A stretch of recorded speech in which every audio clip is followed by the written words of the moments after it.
O efeito da paisagem na diversidade de abelhas euglossina é o título do meu trabalho de mestrado no programa de pós-graduação em Ecologia e Tecnologia Ambiental. Minha orientadora foi a professora Érica Rassu e meu co-orientador, o professor Flávio Nunes Ramos. A Mata Atlântica vem sofrendo grandes declínios ainda nos dias de hoje, sendo Minas Gerais um dos estados que mais desmata nos últimos anos. Alfenas se encontra numa situação com menos de 4% dessa vegetação nativa, ocorrendo então o processo que chamamos de fragmentação florestal. A fragmentação ocorre pela perda de hábitat e pelo isolamento das áreas de vegetação original, que vão ser retiradas e convertidas em matrizes antrópicas, como plantações, pecuárias, áreas urbanas. Dessa maneira, a paisagem original e contínua vai ser convertida em um mosaico heterogêneo constituído de vários tipos de ambientes.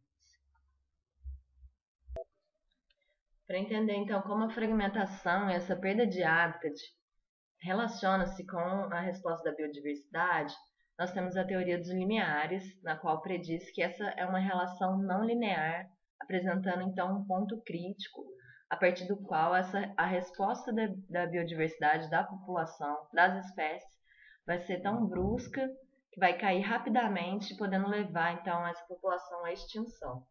Nós podemos ver então que ao longo da perda de cobertura vegetal, nós temos a resposta biológica em relação a essa perda, porém, em um determinado ponto, em uma determinada porcentagem, essa resposta não é somente a perda de hábitat, mas se dá em relação à área, isolamento, ou seja, aspectos estruturais da paisagem fragmentada, levando então a uma resposta brusca, a uma queda brusca da população ou da riqueza, da biodiversidade de espécies.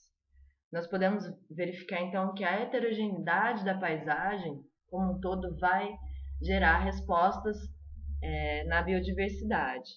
Dessa maneira, nós temos a teoria de heterogeneidade intermediária, a qual prediz que um nível intermediário de heterogeneidade, tanto de configuração quanto de composição da paisagem, vai ser melhor do que uma paisagem muito simples ou uma paisagem muito complexa. Dessa maneira, nós utilizamos os polinizadores, que são organismos capazes de perceber essa heterogeneidade da paisagem, de utilizar hábitats adjacentes em busca de recurso e, por sua vez, também realizar a polinização, que é um importante serviço ecológico. Dentro das abelhas, que são o maior grupo de polinizadores, nós temos as abelhas euglossina, que são abelhas capazes de voar longas distâncias, sobrevoar áreas abertas e antrópicas em busca de recursos e também realizar a polinização. Dessa maneira, nós tivemos como objetivo avaliar se essas características estruturais da paisagem, tanto a configuração quanto a composição, podem favorecer as abelhas euglossinas, respondendo às perguntas específicas de quais seriam essas características que favorecem as euglossinas e qual o limiar crítico de vegetação nativa, de porcentagem de cobertura vegetal na paisagem relacionada a essas abelhas. Para realizar esse trabalho, nós utilizamos 14 paisagens ao redor de Alfenas, Minas Gerais, de 1.000 metros de raio, que obedecessem um gradiente de porcentagem de mata para nós definirmos o limiar. Essas paisagens foram amostradas 8 vezes ao longo de 4 meses da estação chuvosa, quinzenalmente, utilizando-se armadilhas aromáticas. Essas paisagens foram classificadas de acordo com o tipo de uso, geradas então métricas de composição e de configuração. As análises foram realizadas através de modelos de regressão linear e não linear, com as métricas geradas e a riqueza das abelhas euglossina. Utilizamos então o método de Acaic para selecionar o melhor modelo ou o modelo mais consistente para essa relação. Como resultado, nós tivemos que a porcentagem de mata, seguida da complexidade da paisagem, foram os aspectos da paisagem que constituíram os modelos mais consistentes, ou seja, os modelos mais explicativos para a riqueza das abelhas euglossina. Podemos ver então que a quantidade de hábitat original e a heterogeneidade da paisagem favorecem ou geram respostas positivas a essas abelhas. Como limiar, nós definimos o ponto crítico em 25%, ou seja, abaixo disso há grandes tendências de queda dessa riqueza dessas abelhas.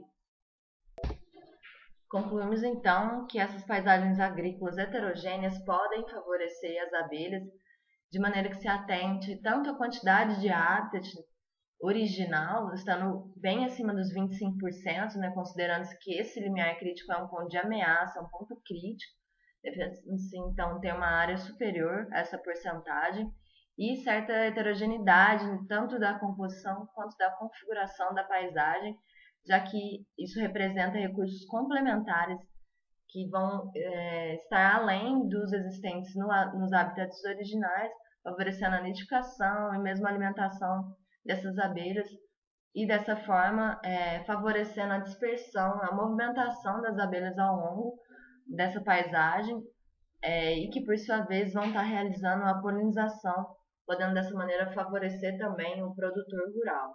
Então a conservação dessas áreas pode conservar essas abelhas que por sua vez podem auxiliar, podem favorecer a produção dessas áreas agrícolas. É isso, obrigada.